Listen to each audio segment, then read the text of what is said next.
Fala, meus alunos, beleza? Vamos para a nossa aula de hoje. Vamos corrigir a atividade que eu falei para vocês. Como vocês estão vendo, ainda estou nessa câmera maravilhosa que é a webcam do meu notebook, tá? Miguel tá gritando ali. Vamos lá rapidinho, tá? Eu vou ser bem breve para a gente poder corrigir essas questões aqui. É somente isso que a gente vai fazer hoje. Eu tô sem celular ainda, mas quer dizer, tô com o celular, mas ele não tá nada bom. Então, se vocês enviarem alguma mensagem para mim e eu não responder, fique sabendo. Assim, na hora que eu puder responder, eu respondo. Meu celular tá maravilhoso. Vamos lá para nossas respostas seguintes, tá? Vamos lá. Primeira questão. Observe as capas dos livros a seguir. O que a gente tem aqui? Gol, o pontapé inicial, Manual de Floricultura, Domingos Almeida. Letra A. Considerando as capas, qual desses livros lhe interessa mais e por quê? Resposta, pessoal. Vocês aqui vão falar o porquê que vocês se interessaram mais por aquele lado ou mais por aquele lado. Expliquem aí, tá? Letra B. Após observar os títulos dos livros e as imagens presentes, é possível apontar qual deles é ficção e qual que não é? Bom, eu não vou nem ler essa resposta aqui por enquanto. Deixa eu ver aqui. Para mim, o que é ficção seria esse aqui, ó, o do gol, o pontapé inicial. E esse aqui não é ficção, porque é um manual de floricultura para você aprender a cultivar, para você aprender a cultivar flores e tudo mais. Então esse primeiro aqui do gol tem mais cara de ser de ficção. Esse segundo aqui já não tem muita cara de ser ficção. Isso aqui fala mais de coisas mesmo reais, né, de coisas para a realidade, isso aqui mais para entretenimento. Então, esse aqui. E essa é a resposta, né? Tá? Então, vocês coloquem aí o que vocês acharam, tá? Se quiser ver a resposta, ó, dá uma pausa aí e lê o que está escrito aí. Beleza. Letra C. Identifique em cada uma das capas do livro os termos que em seu processo de formação de palavras tiveram a junção de outros vocábulos.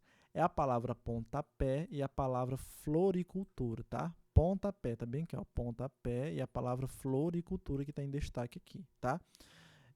Essas duas palavras foram formadas por outras palavras, tá ok? Aqui na letra D, explique de que forma essas palavras se formaram e classifique o processo de composição. Ó, a palavra pontapé, ela foi formada pela palavra ponta, mais a palavra pé. Isso a formação dela foi por justaposição. Por quê? Porque não perdeu nenhuma letra. Ponta e pé, tá bom? Agora a palavra floricultura é flor mais cultura. É por aglutinação. Porque, ó, flori, aí botou um i, né? E cultura, floricultura. Acrescentou. Lembra que eu falei para vocês ontem que podem ser tirado ou acrescentado uma, ou até substituir, né, letras, fonemas, é isso aí. Em qual dessas palavras ocorreu uma mudança na integridade sonora? Explique. Foi na palavra floricultura, como a gente acabou de falar. Visto que, ao ocorrer a união da palavra flor mais cultura, foi necessário incluir a vogal i. Então, isso foi o que eu acabei de falar para vocês. Na palavra floricultura, que muda a integridade sonora, ou seja, o som vai mudar na hora que a gente fala, tá? Ou seja, a gente acrescenta mais um fonema, né? A vogal I. Beleza. Vamos lá. Segunda questão, tem que ler esse texto aí, e aqui diz, ó. De acordo com a notícia, quais são as sequências de sensações ao saltar de paraquedas? Depois de alguns segundos de pânico, a pessoa relaxa e começa a aproveitar a sua experiência única. Vejam aí se vocês colocaram mais ou menos desse jeito, tá ok? Letra B. Na notícia, há diversos depoimentos. Qual a importância deles? Destacar a experiência vivida pelas pessoas e reforçar a informação divulgada na notícia. Quando você quer falar alguma coisa para alguém, por exemplo, você quer dizer que você quer dizer uma verdade para alguém. Muitas vezes você também diz assim, olha, você fala assim, não, fulano.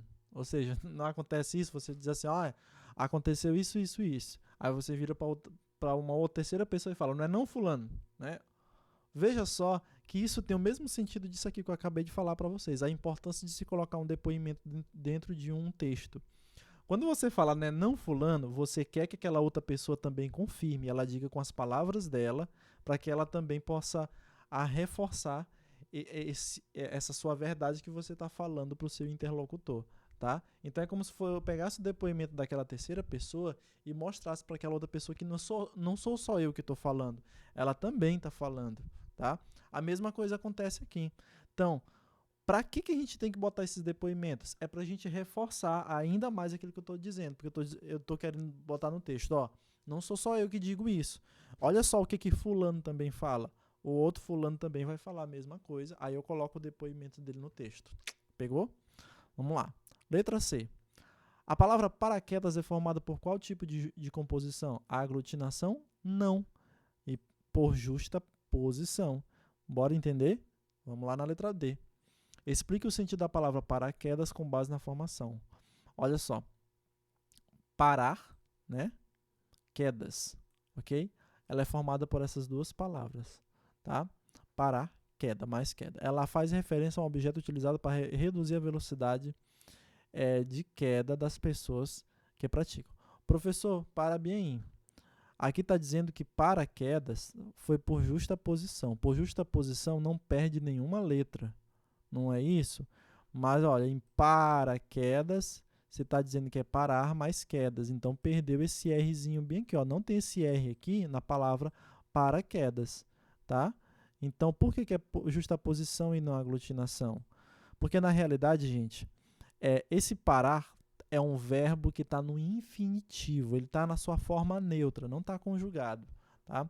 Quando ele chega aqui nessa palavra paraquedas, ele já está no... Ele já está, vamos dizer assim, conjugado. Quer dizer que ele para quedas, tá? É mais ou menos essa explicação.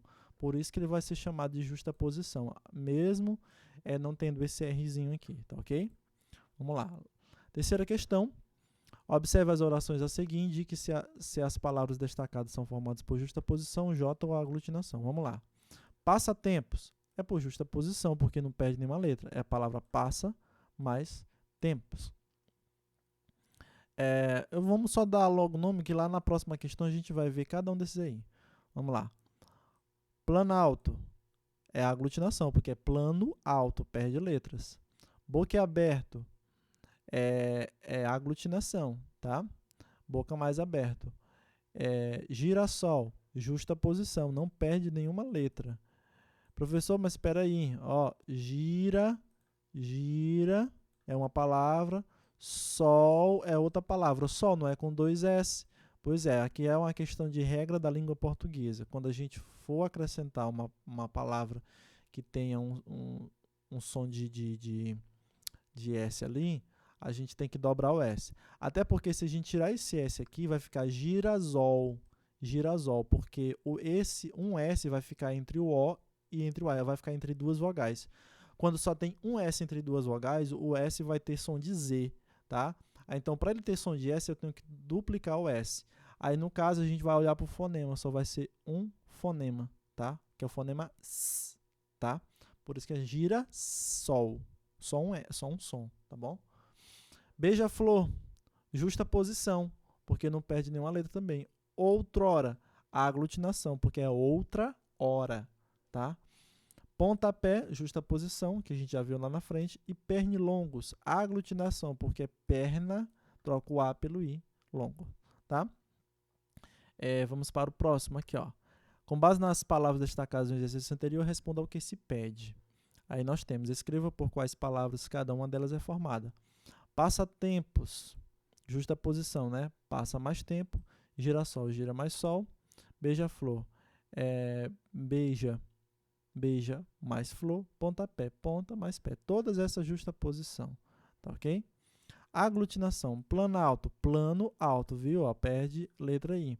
Boca aberto, boca A mais aberto, tá? Aí olha só, fica boca, tem C, né? Aí bota QU, aí é A. Aí bota o IA. Tem tudo isso a mudança. Outrora, outra hora, como eu já falei para vocês, perde o H, né? E perde o A também. Pernilongos, perna mais longos, tá? É isso aí também. Corrijam aí. Das palavras formadas por justaposição, quais apresentam if e quais não apresentam if? Com if, beija-flor somente. Sem if, todas as outras. Passatempo, girassol e pontapé. Tá bom? São essas aí. Veja agora as palavras formadas por aglutinação. Quais delas sofreram redução de letras e quais tiveram acréscimo de letras? Vamos lá. Aquelas que perderam letras, que foram reduzidas a letra, tiveram redução. Planalto, outrora, tá? Planalto e outrora, somente. Porque de plano, alto perdeu o O. Outra hora, como eu falei para vocês, perdeu o H e perdeu o A, tá? De acréscimo, aqueles que foram acrescidas, né?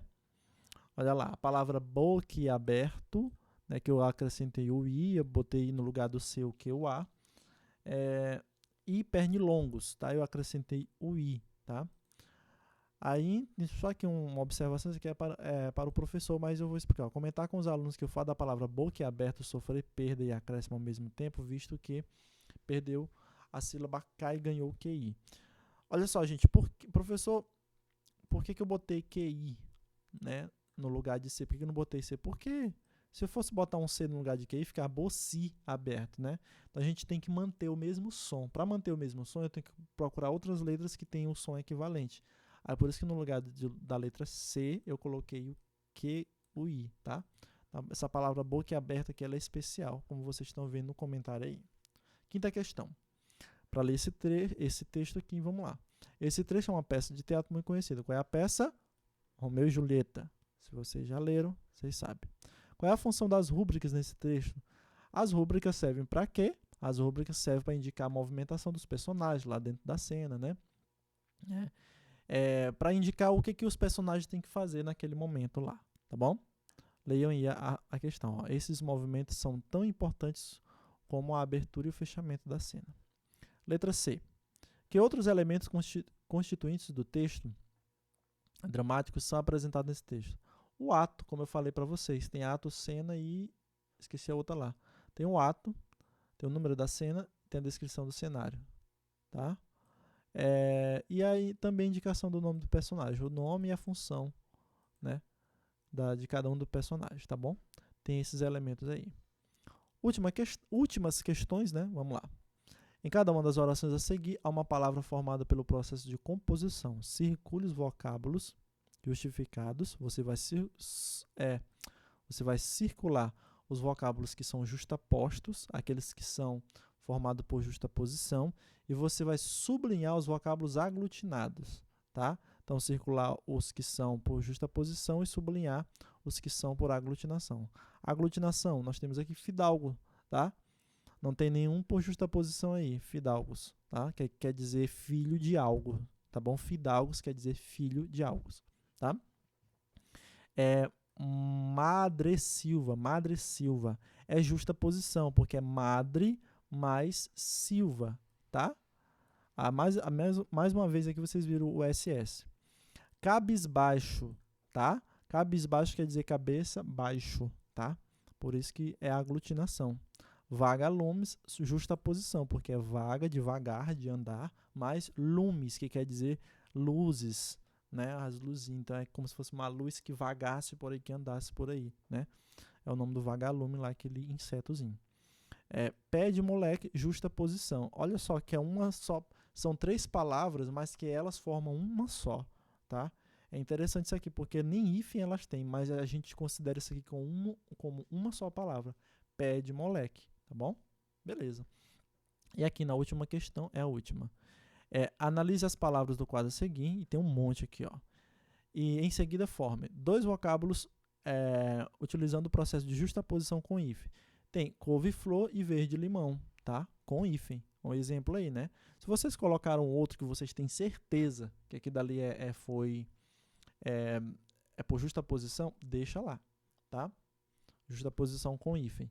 Aqui, ó, 3 vocábulos utilizando o processo de justaposição sem hífen. Audiovisual, vai e vem e girassol, tá ok?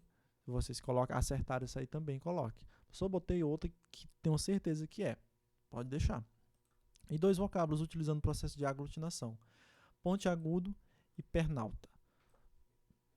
Tá ok? São exemplos aí para vocês. Viu? A aula ficou bem curtinha. Somente 14 minutos. Na próxima aula, a gente vai se ver na próxima semana.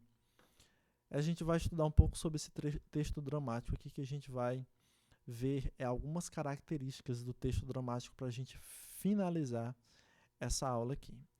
E depois passar uma atividade para vocês na próxima semana, que é uma atividade sobre esse texto dramático aqui, como é que nós vamos fazer para fixar mais ainda ele na nossa cabeça, tá bom? Só uma curiosidade, vocês assistiram o filme do Alto da Compadecida? Já assistiram? Se não assistiram, assistam aí, tá? Eu deixei o link aí na descrição de alguns vídeos atrás. Eu vou deixar nesse link aqui também, para vocês assistirem. É bem engraçado também, bem interessante esse filme, tá bom? Gente, e é só isso, tá? Se a gente tivesse presencialmente, ia ser bem maior, porque eu ia debater com cada um de vocês, tá? Eu vou me despedindo agora, porque eu não estou me sentindo muito bem, tá? Estou sentindo um cansaço e uma dores aqui no pescoço. Não é Covid, se Deus quiser não é. Vamos lá. Tchau, gente. Beijo pra vocês. Qualquer coisa me perguntem, tá? Aí no WhatsApp.